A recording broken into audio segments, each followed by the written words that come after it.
So class, we are going to start the chapter that name is My Childhood. ठीक है। अब देखिए, ये अगर हम लोग देखें तो माई चाइल्डहुड यानी मेरा बचपन, ये एक्चुअल में क्या है ना, ये एक चैप्टर है। किनका है? तो ये एक ऑटोबायोग्राफी है, समझे। ये एक ऑटोबायोग्राफी है, किसके द्वारा? तो ये APJ अब्दुल कलाम के द्वारा लिखा गया एक ऑटोबायोग्राफी में से एक्सट्रैक्ट लिया गया है। ठीक है। अब ऑटोबायोग्राफी का मतलब क्या होता है? जैसे देखो, सबसे पहले अगर देखा जाए तो बायोग्राफी का मतलब होता है आत्मकथा। ठीक है। मतलब किसी के जीवनी के बारे में जब पढ़ना हो तो उसको क्या बोला जाता है? बायोग्राफी बोला जाता है। लेकिन अगर ऑटोबायोग्राफी बोले, इट मीन्स मेरे ऊपर मेरा ही द्वारा लिखा गया कथा को क्या बोलेंगे? ऑटोबायोग्राफी बोलेंगे।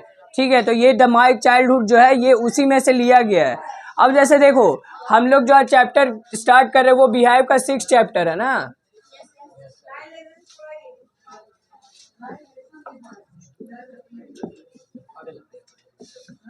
अब देखिए, इस चैप्टर में हम लोग स्टार्ट करने के पहले क्या करेंगे, कुछ चीज़ों को देख लेते हैं।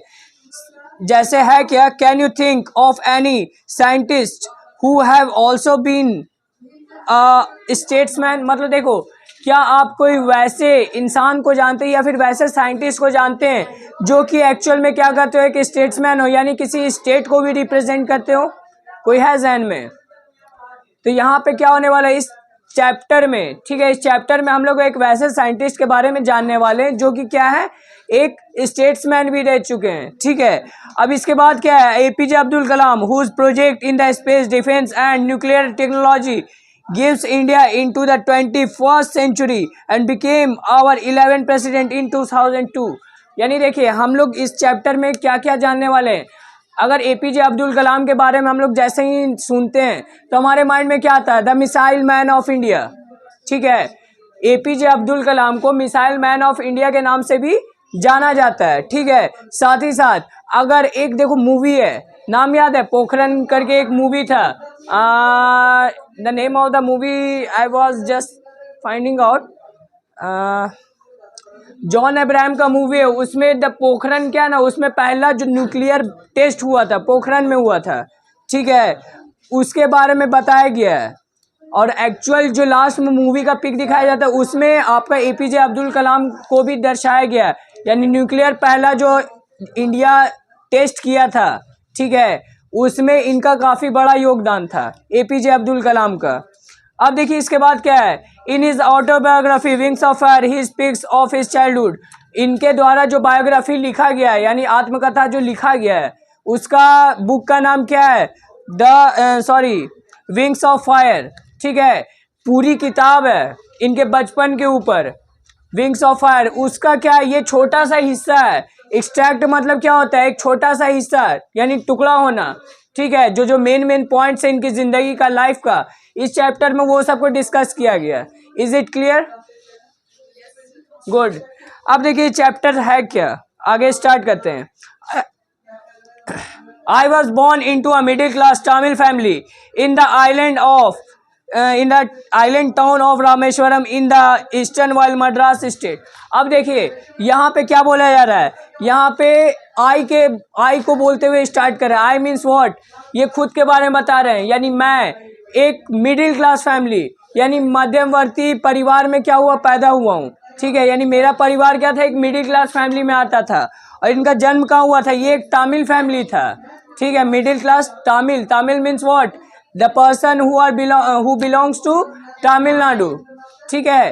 तमिलनाडु से बिलोंग करने वाले लोगों को क्या करते हैं? तमिल ज़्यादातर कहते हैं। ऐसा नहीं कि बाकी जगहों पर तमिल फैमिली नहीं हो सकते, लेकिन मेनली जो तमिल पीपल है वो कहाँ फाउंड होंगे? तमिलनाडु में। तो ये एक तमिल फैमिली से बिलोंग करते थे। In the island of Rameswaram. अब देखो, रामेश्वरम तुम नाम सुने होगे।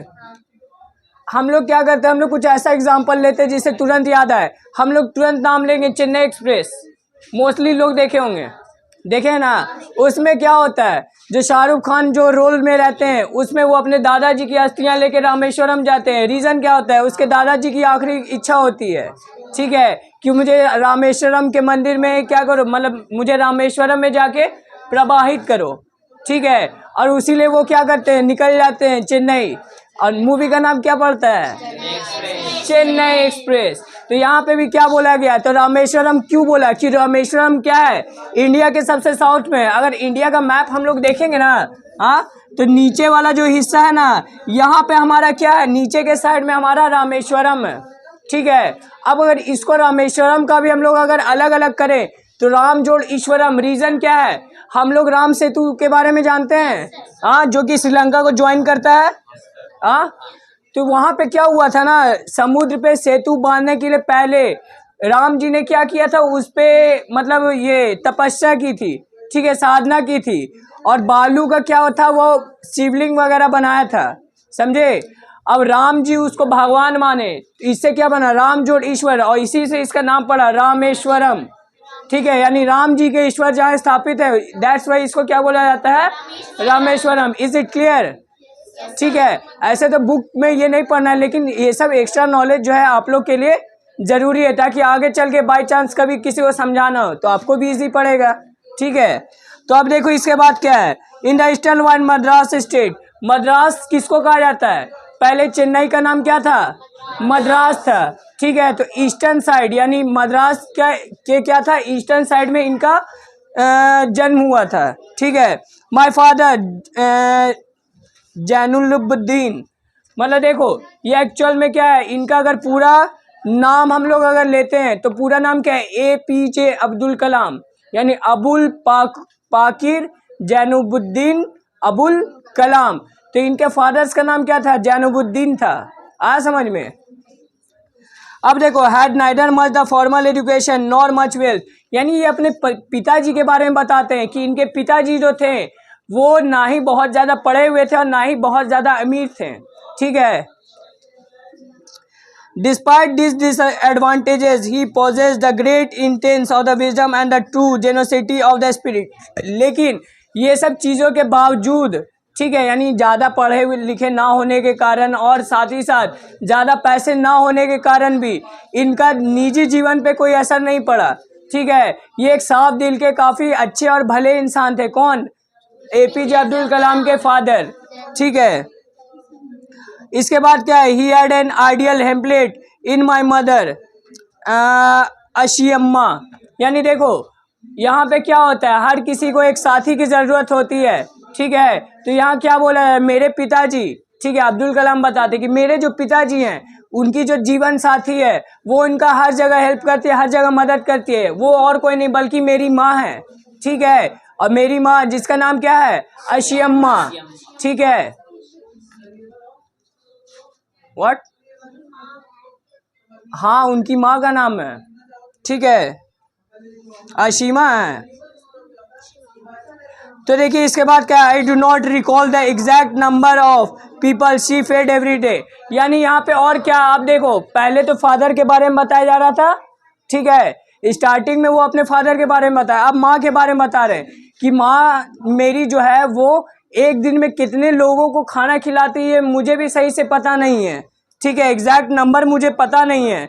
But I am quite certain that far more other sides 8 of us all the members of our family and put together। लेकिन हाँ, एक चीज़ मैं कंफर्म बता सकता हूँ, यानी ये बात APJ अब्दुल कलाम बोलते हैं।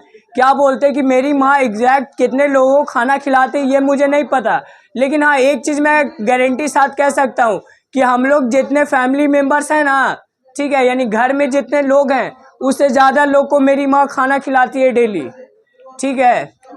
यहाँ देखो फर्स्ट पैरा फिनिश हुआ। Is there any doubt in the first para? So now we have to move to the second one. I was one of my children, sorry many children, यानी मैं क्या हूँ? मेरे जो बहुत सारे घर में बच्चे हैं ना उनमें से मैं एक हूँ। A short boy rather understand other undistinguished look, यानी क्या है? मेरे मम्मी पापा के बहुत सारे बच्चे जिसमें से मैं भी एक हूँ, लेकिन वो अपने आप के बारे में बताते नहीं, हुलिये के बारे में।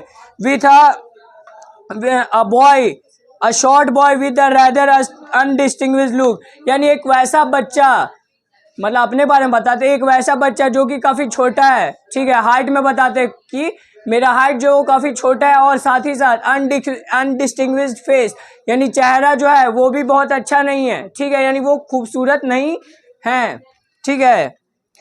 born to tall and handsome parents. मतलब देखो ये क्या बोलते हैं कि यहाँ अगर बात की जाए मेरे मम्मी पापा की तो वो लोग काफ़ी अच्छे हैं, सुंदर हैं, लेकिन अगर मेरा बोला जाए तो एक खूबसूरत कपल का मतलब बदसूरत बच्चा बोल सकते हो, ऐसा उनका मानना था एपीजे अब्दुल कलाम का, कि बाकी भाइयों बहनों के मुकाबले मैं उतना अच्छा दिखने में नहीं था। ठीक है, अब देखिए इसके बाद क्या है, we lived in our ancestral house. देखो एंसेस्टर का मतलब समझते हो, एंसेस्टर का मतलब समझते हो, एंसेस्टर्स का मतलब होता है पूर्वज। ठीक है, तो एंसेस्ट्रल का मतलब हो गया पूर्वजों द्वारा बनाया गया घर। जैसे हम लोग नहीं बोलते पुश्तैनी घर है, हाँ कई पुश्ते रह लिए, तो उसको बोलते हैं एंसेस्ट्रल।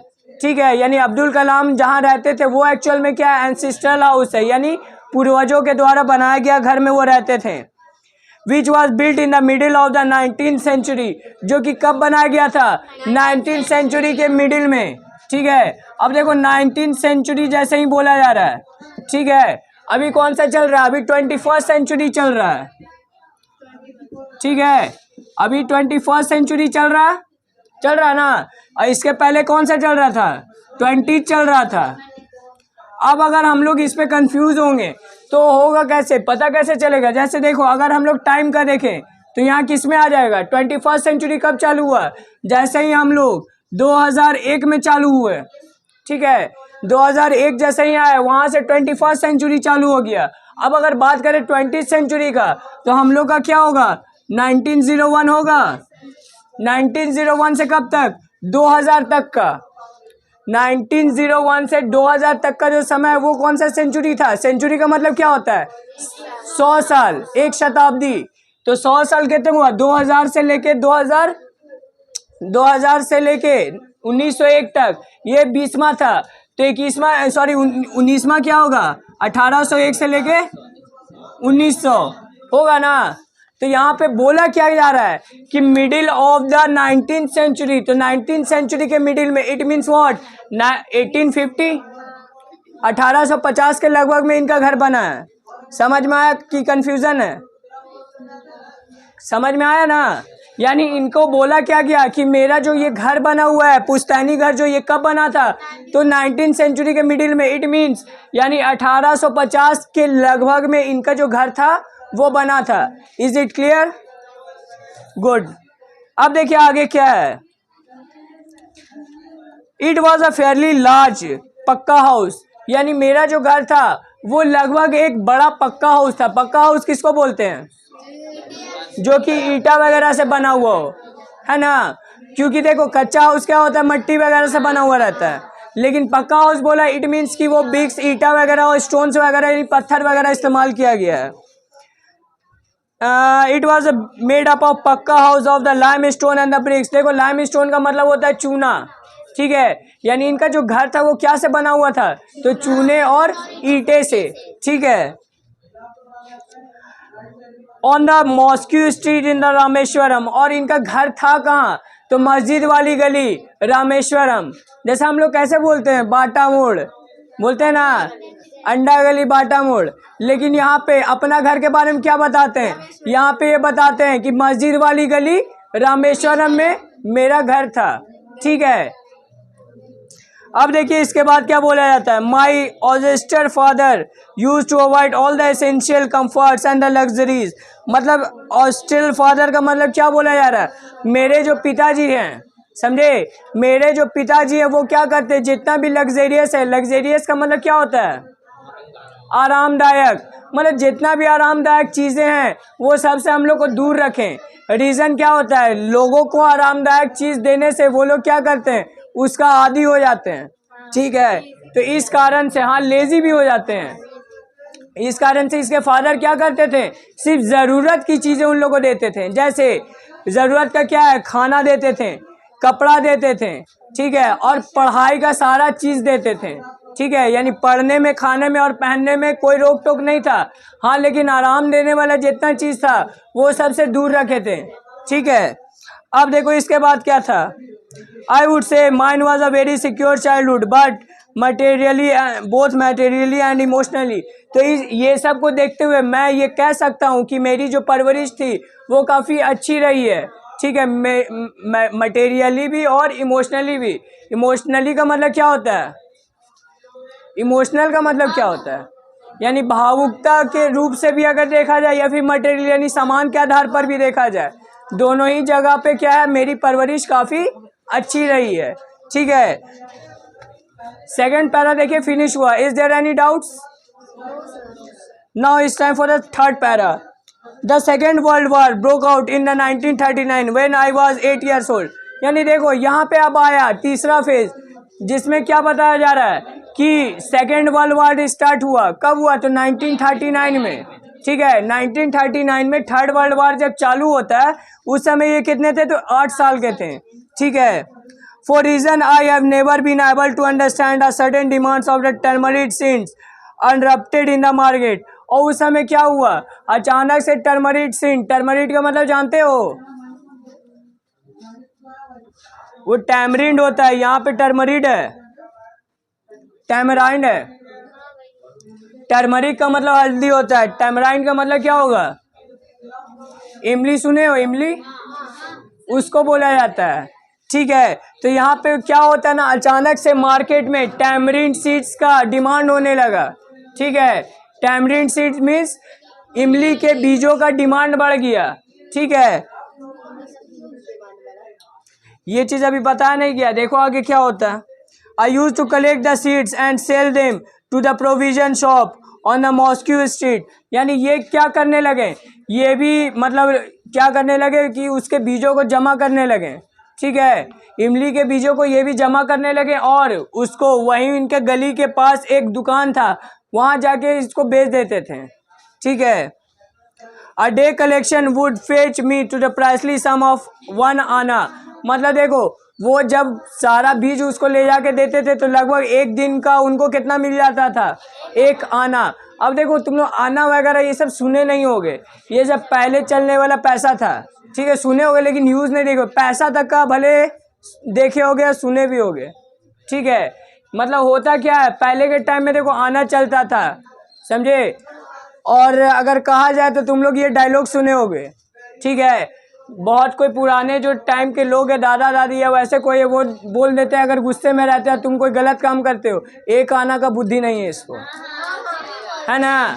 तो वहाँ पे इसका मतलब क्या है, ये एक तरह का पैसा का करेंसी था, ठीक है, यानी रुपया था जो कि पहले चला करता था। लेकिन धीरे धीरे जब रुपये का वैल्यू यानी पैसा का मोल बढ़ते गया, वैसे वैसे कम वाला जो मोल था वो फिनिश होते गया, ठीक है। तो अब देखो यहाँ पे क्या बोलता है कि उनको 1 आना मिल जाता था। My brother in law Jalaluddin would tell me the stories about the war which I would later attempt to trace in the headlines in the दीनामणि। यानी उसके बाद देखो क्या बोला जा रहा है, उसके बाद वो बोलते हैं, उसके बाद वो क्या बताता है कि उनका ब्रदर इन लॉ का मतलब साला, ठीक है, उनका साला जिसका नाम क्या था? जलालुद्दीन, समझे। एपीजे अब्दुल कलाम के साले का नाम था जलालुद्दीन, जो कि क्या करता था, इनको जंग की खबरों के बारे में बताता था कि जंग में देखिए ऐसा ऐसा हो रहा है, आए समझ में। वो क्या करता था, जंग का खबर इसको ला के देता था और फिर उस खबर को कंफर्म करने के लिए वही चीज़ जब अगला दिन दीनामणि में पढ़ता था। जैसे देखो यहाँ पे क्या चलता है, यहाँ पे अगर हम लोग का लोकल पेपर के बारे में बोला जाए, हम लोग हिंदुस्तान पढ़ते हैं, दैनिक जागरण पढ़ते हैं ना, प्रभात खबर पढ़ते हैं। वैसे ही एपीजे अब्दुल कलाम जहाँ रहते थे वहाँ एक पेपर चलता था जिसका नाम क्या है? दीनामणि। ये काफ़ी इंपॉर्टेंट पॉइंट है, ठीक है। तो दीनामणि में वो क्या करते थे, हेडलाइन में देखते थे कि हाँ जो वो उसका साला बताया वही चीज़ यहाँ भी है, तो वो समझ जाते थे हाँ बात तो सही बताया गया है, ठीक है। अब देखिए उसके बाद क्या था, but soon India was force to join the allied forces and something like a state of emergency was declare.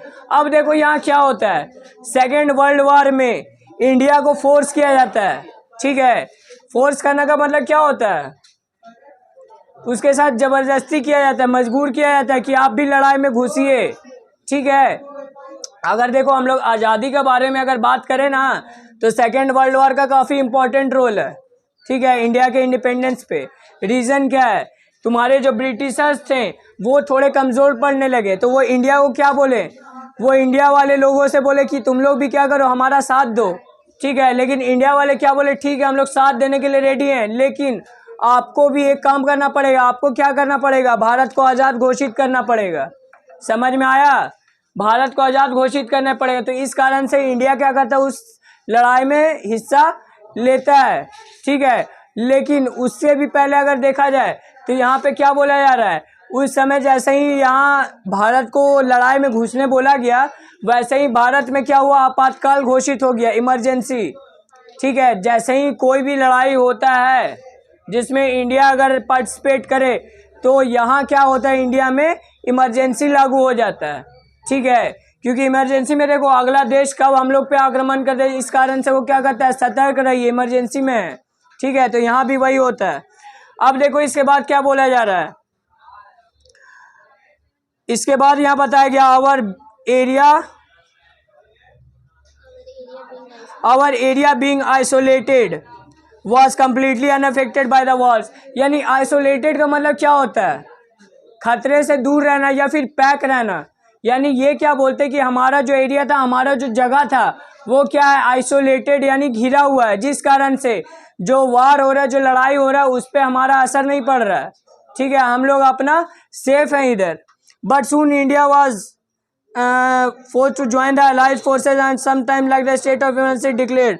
The first casualty came in the form of suspension of the trains and halts, in the form of dead suspension train and halts at the Rameswaram station.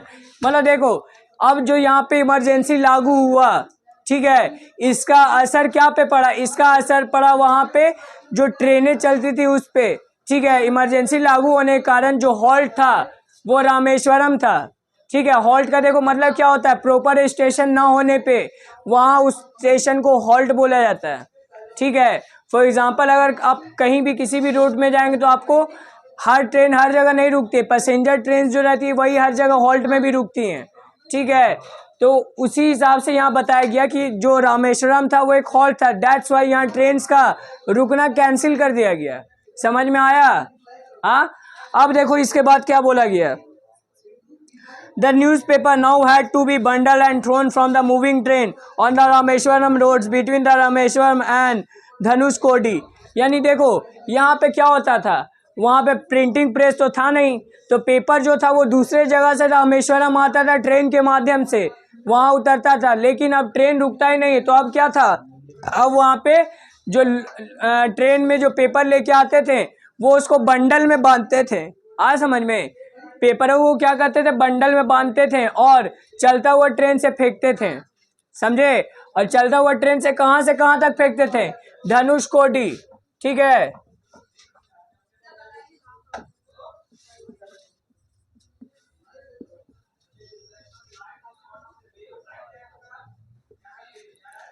मतलब देखो ये दो stations के बीच का जो distance है, इसी के बीच में क्या होता था, पेपर फेंकाता था बंडल में बांध करके, समझे। क्योंकि देखो ट्रेन रुक नहीं रहा, तो जाहिर सी बात है सामान को क्या करेगा, चलता हुआ ट्रेन से फेंकेगा, लेकिन दो स्टेशन के बीच फेंकता था, रामेश्वरम और धनुषकोडी, ठीक है।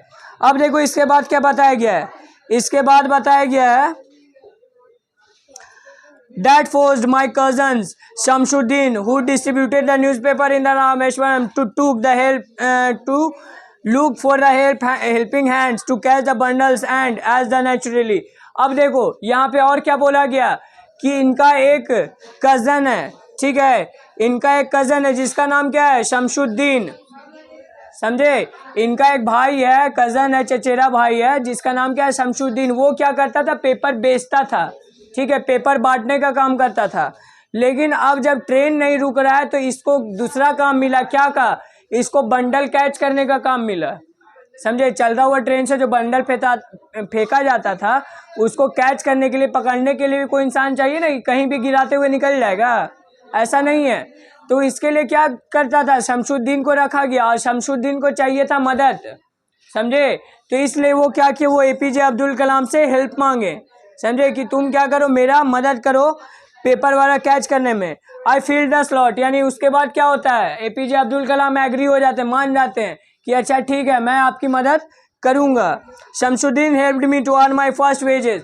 देखो वेजेस का मतलब होता है मेहनताना, ठीक है, यानी मेहनत से जो कमाया गया पैसा है उसको वेजेस बोला जाता है, ठीक है।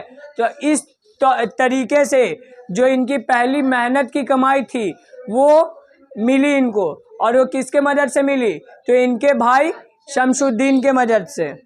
Half a century later I can still feel the surge of pride in earning my own money from the my first time. मतलब देखो अब एपीजे अब्दुल कलाम बोलते हैं कि मेरे ज़िंदगी के 50 साल बीतने के बाद भी मुझे आज भी वो पुराना दिन याद है जब पहली बार मैंने अपने मेहनत से कुछ पैसा कमाया था। क्योंकि जाहिर सी बात है खुद से कमाए हो पैसा का ना अलग मज़ा रहता है, तुम जब उसको खर्च करो तो तुमको सुकून मिलेगा। क्योंकि देखो अगर तुम किसी पे डिपेंड रहते हो, ठीक है, किसी पे डिपेंड रह के कुछ बोलोगे मांगोगे तो वो दे भी सकता नहीं भी दे सकता, लेकिन खुद का अगर मेहनत का कमाया हुआ पैसा है तो तुम अपना सारा ज़रूरत सारा ख्वाहिश पूरा कर सकते हो, ठीक है। तो देखो अब क्या होता है, थर्ड पैरा यहाँ होता है फिनिश। यहाँ तक कोई प्रॉब्लम, एनी डाउट्स, क्लियर है सभी का। अब देखिए फोर्थ पैरा में आते हैं। Every child is born with some inherited characters and into a specific socio-economic and emotional environment and trained in a certain ways by figures of the authority। मतलब देखो यहाँ क्या बोला जा रहा है, यहाँ पे बोला गया कि जितने भी बच्चे होते हैं सब के सब कुछ ना कुछ खूबियों के साथ पैदा होते हैं, ठीक है। अगर आप हर बच्चे को एक तरह की खूबी के हिसाब से जज करेंगे यानी उनको खोजेंगे कि सब में यही खूबी है तो ऐसा ज़रूरी नहीं है। अगर देखो इसको हम किसी और वे में अगर समझाने की कोशिश करें तो अगर हम मछली को बोले कि तुम पेड़ पे कितना तेज चढ़ सकते हो और बंदर को बोले पानी में कितना तेज तैर सकते हो तो ये सही बात नहीं ना है। इट मीन्स व्हाट, हर बच्चे का अलग अलग स्ट्रेंथ अलग अलग पोटेंशियल होता है, ठीक है। यानी हर बच्चा किसी न किसी क्षेत्र में आगे रहता है जो उसको पसंद होता है, समझे। तो वैसा ही ये चीज़ एपीजे अब्दुल कलाम का भी मानना था। आई inherited the honesty and self discipline from my father. अब देखो यहाँ एपीजे अब्दुल कलाम बोलते हैं कि मैं अपने पिता से इनहेरिट का मतलब क्या होता है, इनहेरिट का मतलब होता है एक से दूसरे में आना, ठीक है। यानी एक आपका पीढ़ी से दूसरे पीढ़ी में जो चीज़ें आती है उसको इनहेरिट बोलते हैं, ठीक है। तो यहाँ क्या बोलते हैं, मैंने अपने पिता से क्या इनहेरिट किया यानी क्या पाया, तो ऑनेस्टी एंड सेल्फ डिसिप्लिन। अब देखो ऑनेस्टी का मतलब क्या हो गया, ईमानदारी, और सेल्फ डिसिप्लिन का मतलब आत्मसम्मान नहीं बाबू। देखो डिसिप्लिन का मतलब क्या होता है, अनुशासन, यानी खुद पे कैसे अनुशासन करके सही से आगे रहा जाए, ठीक है। और साथ ही साथ ईमानदारी, ये दो बात वो किससे सीखते हैं, अपने फादर से, ठीक है। यानी ये भी देखो इससे भी क्वेश्चन बहुत अराइज होता है, what are the things that he inherited from his father, तो तुम क्या बोलोगे, ऑनेस्टी एंड सेल्फ डिसिप्लिन, ठीक है। अब देखो ये तो गया फादर का। सेकेंडली बोलते हैं मैंने अपनी माँ से भी पाया, क्या पाया, फेथ इन गॉड, यानी भगवान पे भरोसा करना, ठीक है। उसकी माँ क्या थी, काफ़ी रिलीजियस थी, समझे। रिलीजियस का मतलब काफ़ी धार्मिक थी, इस कारण से वो क्या करती थी ना, उसके थ्रू ये मतलब एपीजे अब्दुल कलाम में भी आया कि जो भगवान है उन पे भरोसा रखना चाहिए। और सेकेंड थिंग क्या है, सेकेंड थिंग है डीप काइंडनेस। काइंडनेस का मतलब क्या होता है, दयालु। काइंड का मतलब दयालु होता है, काइंडनेस का मतलब हो गया दयालुता। यानी अपनी माँ से मैंने क्या सीखा, तो दयालुता और भगवान पे भरोसा रखना। भरोसा का मतलब क्या, इट मीन्स कि जैसा भी परिस्थिति है, ठीक है, जैसा भी परिस्थिति है, जैसा भी अभी चल रहा है वो कभी ना कभी सही होगा, भगवान जी उसको सही ज़रूर करेंगे, ठीक है। ऐसा देखो और भी बहुत कोई महान इंसानों द्वारा कहा गया है कि तू क्या कर, कर्म कर, फल की चिंता मत कर। अगर तेरे कर्म अच्छे हैं तो तुझे फल भी कैसा मिलेगा, अच्छा मिलेगा।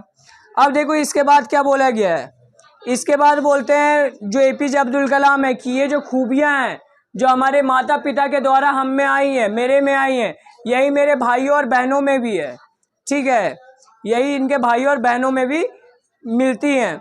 अब देखो यहाँ पे काफ़ी इंपॉर्टेंट फेज चालू हो रहा है इस चैप्टर का, जहाँ से ज़्यादा क्वेश्चन पूछा जाता है। I had my 3 childhood friends, यानी मेरे बचपन के 3 काफ़ी खास दोस्त थे, ठीक है। अब इनका नाम क्या क्या था, पहला नाम रामानंद शास्त्री, ठीक है, पहला नाम था रामानंद शास्त्री, दूसरा नाम अरविंदन, ठीक है, अरविंदन भी बोल सकते हो, और तीसरा क्या था, शिव प्रकाशन, ठीक है। ये 3 नाम उनके बचपन के 3 दोस्त, कौन कौन, रामानंद शास्त्री, अरविंदन और शिव प्रकाशन। यहाँ तक क्लियर है? हाँ, अब देखो इसके बाद क्या बताते हैं, all these boys were from the orthodox Hindu Brahmin families. इनके तीनों के तीनों जो दोस्त हैं वो ब्राह्मण फैमिली, ठीक है, यानी ब्राह्मण परिवार से नाता रखते थे, यानी उससे बिलोंग करते थे।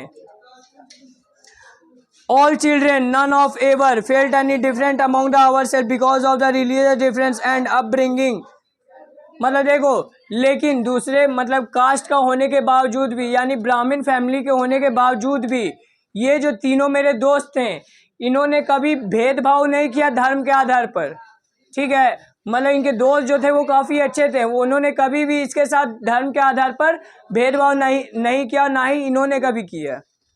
अब देखो और क्या बोलते हैं, in fact Ramanand Shastri was the son of the Pakshi Lakshman Shastri, the highest priest of the Rameswaram temple. अब देखो यहाँ पे एक और रोचक बात है, ठीक है, काफ़ी इंपॉर्टेंट पॉइंट है, जो कि क्या, रामानंद शास्त्री किनके बेटे थे, तो रामेश्वरम जो मेन टेम्पल है ना, रामेश्वरम जो सबसे मुख्य मंदिर है, रामेश्वरम के मुख्य पुजारी थे, ठीक है, कौन, लक्ष्मण शास्त्री, उनका बेटा का नाम था रामानंद शास्त्री। यानी डायरेक्टली बोले इनका जो दोस्त था रामानंद शास्त्री, उनके जो पिता थे वो उस मंदिर के सबसे मुख्य मेन पुजारी थे, समझे।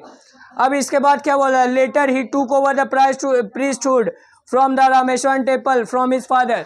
आगे चल के क्या होता है, इनका जो दोस्त होता है, मित्र होता है, कौन, रामानंद शास्त्री, वो क्या करता है, अपने फादर का काम कैरी करता है, मीन्स व्हाट, वो आगे चल के उस मंदिर यानी रामेश्वरम टेम्पल जो है ना उसका मुख्य पुजारी बनता है, कौन, रामानंद शास्त्री। ये तो हो गया रामानंद शास्त्री के बारे में। सेकंड फ्रेंड जो कि कौन था, अरविंदन, वो क्या करता है, वो आगे चल के ना टूर एंड ट्रेवल्स का काम चालू करता है। टूर एंड ट्रेवल मतलब समझते हो, ये देखो ये एक रिलीजियस प्लेस है, ठीक है, रामेश्वरम क्या एक तीर्थ स्थान है, जिस कारण से वहाँ काफ़ी लोग आना जाना करते हैं। तो इस कारण से उनका जो दोस्त है अरविंदन, वो क्या करता है, ट्रांसपोर्ट बिजनेस स्टार्ट करता है बड़े होकर, ठीक है। अब आता है तीसरा नंबर दोस्त जो शिव प्रकाशन था, वो क्या करता है, वो कैटरिंग का बिजनेस स्टार्ट करता है। कैटरिंग मतलब समझते हो, अगर नहीं समझते चलो हम लोग फिर एक एग्जांपल लेते हैं। डीजे मूवी देखे हो, हाँ, उसमें वो क्या रहता है, कैटरिंग का बिजनेस करते हैं वो लोग, लेकिन शादियों में, ठीक है। लेकिन यहाँ पे मुद्दा क्या है, यहाँ पे भी कैटरिंग करता है इनका दोस्त शिव प्रकाशन, लेकिन किसके लिए, रेलवे के लिए।